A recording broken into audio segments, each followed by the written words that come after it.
Hi, I'm Dan Watanabe. Welcome to the most recent edition of the Wabbo Files, incorporating backward engineering your script. Today we're going to talk about something that is a little bit controversial in the world of both screenwriting and producing, and that is adaptations. There's a lot of controversy over adaptations in general. Should an adaptation of a book or a play remain faithful to the source material, or should it be completely original? I'm going to actually approach this from a couple of different perspectives. The first of these is the classical perspective, in which case let's talk about the dichotomy of Hitchcock versus Selznick. Now, I'm hoping that all of you know the name of Alfred Hitchcock. Famous director, did a lot of suspense thrillers, the Wrong Man type movies, one of Hollywood's most prolific filmmakers, and someone who is one of the few people from legacy era Hollywood that most younger film students know well, perhaps maybe too well, because as much as I love Hitchcock myself, there's times when he can be overrated. The other person is David O. Selznick. Now, David O. Selznick was one of the biggest pioneering producers of all time. He was someone who was not afraid of risks, and he took some really big ones. Probably the biggest of them being his decision to go ahead and make the feature film Gone with the Wind as an independent producer. That was a huge challenge. Now, why am I bringing these two guys up? Because the two of them represent the polar opposites of how to do an adaptation. And let's start with Selznick. Selznick was someone who desperately wanted to be taken seriously as someone who was literate. When he was working in Hollywood, there was this general sense that the movies were déclassé and that show business people were, well, one on the safe side of being circus tramps. So he and the other moguls at that time felt that they owed it to the American public to kind of elevate them. And what Selznick loved to do was to take classic works of literature and turn them into successful films. Some of the examples of things he did prior to Gone with the Wind were David Copperfield and producing Little Woman and Tale of Two Cities. So he was building a reputation for knowing how to take what would today be considered bonnets and carriage movies and turn them into successes. His big success of Gone with the Wind made him worship source material.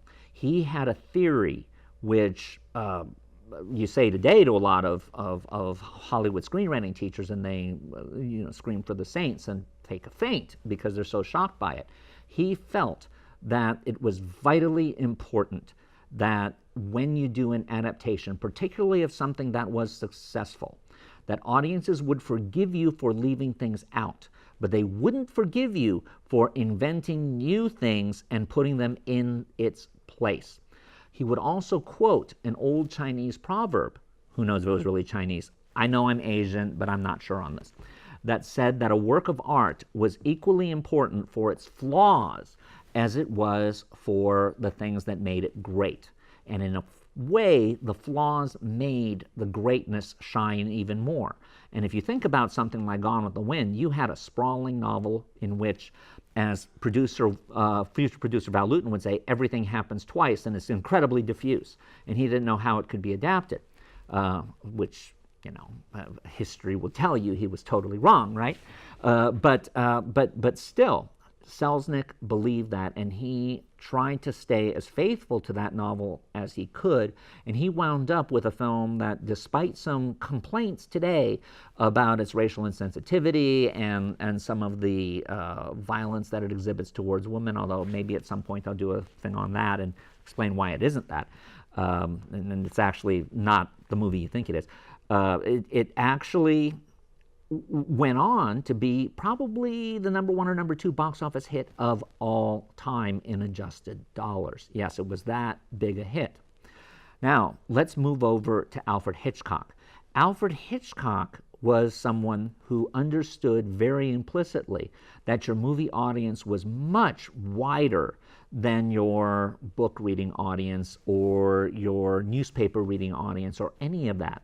So he felt that under all circumstances, your source material was merely a jumping off point, and that what you did with it was something that a director needed to do.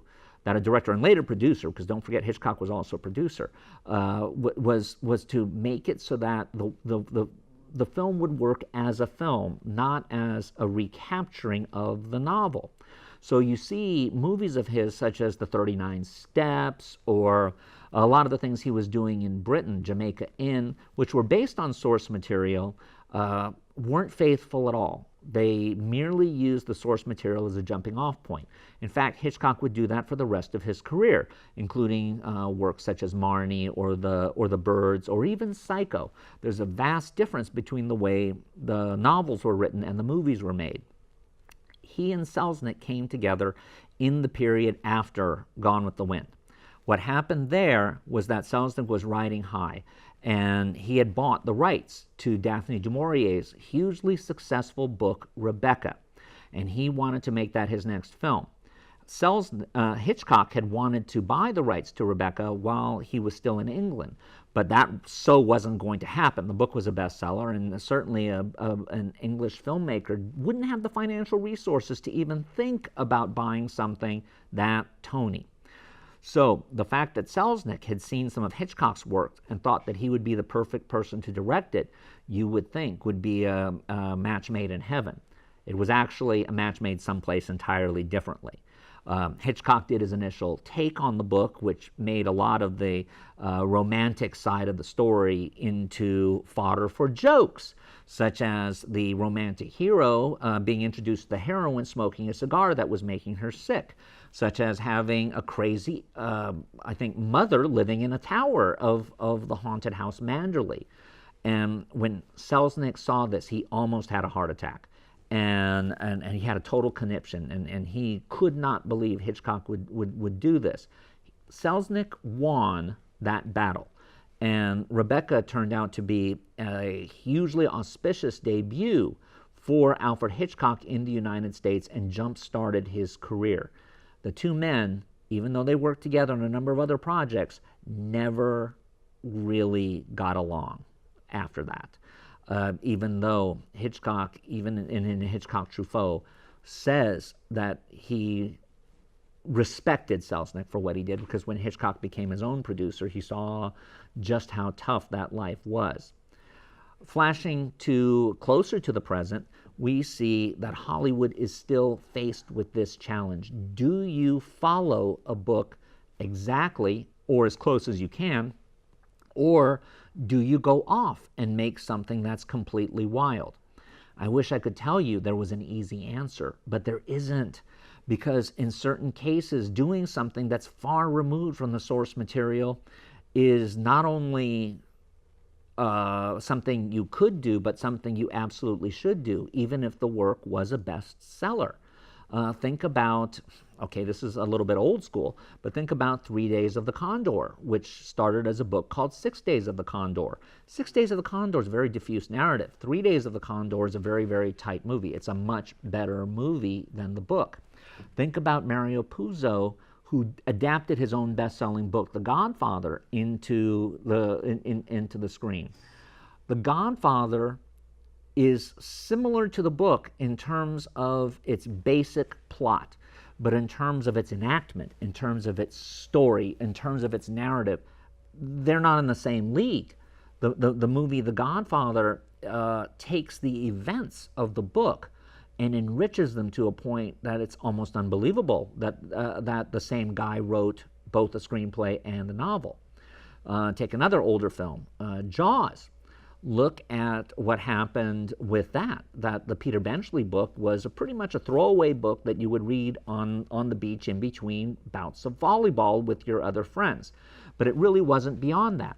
The movie changed a heck of a lot from the book, to the point where today when people come across the book Jaws and have a memory of the movie, they find the book horrible, unbelievably bad. Now, where does this kick in today? Well, getting a little bit more recent, look at Lord of the Rings. Lord of the Rings did its best to be as faithful to both the spirit and the letter of the book is possible. Now, you're taking an immense long book and trying to compact it down into 3 admittedly long movies, but it still remained as faithful as probably anyone could do, and it was all the better for it. Take another one. Look at Harry Potter and that series. If you look at the Harry Potter movies, particularly the first ones, fortunately the later ones more than made up for it, but if you look at the early Harry Potter books, they captured the letter of the books in terms of the events that happened, but the spirit of the books was totally wrong. Now, part of this was because when you're dealing with child actors, you're stuck. I mean, Shirley Temples aren't manufactured every day, and the Daniel Radcliffes of the time were a little bit too young. They've certainly grown into their roles, so by the time you get to the last of the Harry Potter movies, they're great. But in those early ones, you see that the spirit of the Rowling books is lost. Because what are the books about? They're about kids who are losers and who happen to have these magical powers, but they don't appreciate them, or they don't know quite how to control them. So they still have that same anxiety that everyone except the football captain and the head cheerleader have in high school or in school. You know, it's a different degree of hell for everyone other than those 2 people generally. And the first few movies lost that. The first few movies, it was about kids who were winners who just happened to be picked on by other kids who might have been tertiarily bigger winners, or at least looked the part a little bit more. But it certainly didn't have that same inner angst. More recently, we see the controversy over what's happened with Dark Tower, the Stephen King adaptation. And here you have just an incredible amount of controversy over how that adaptation came out.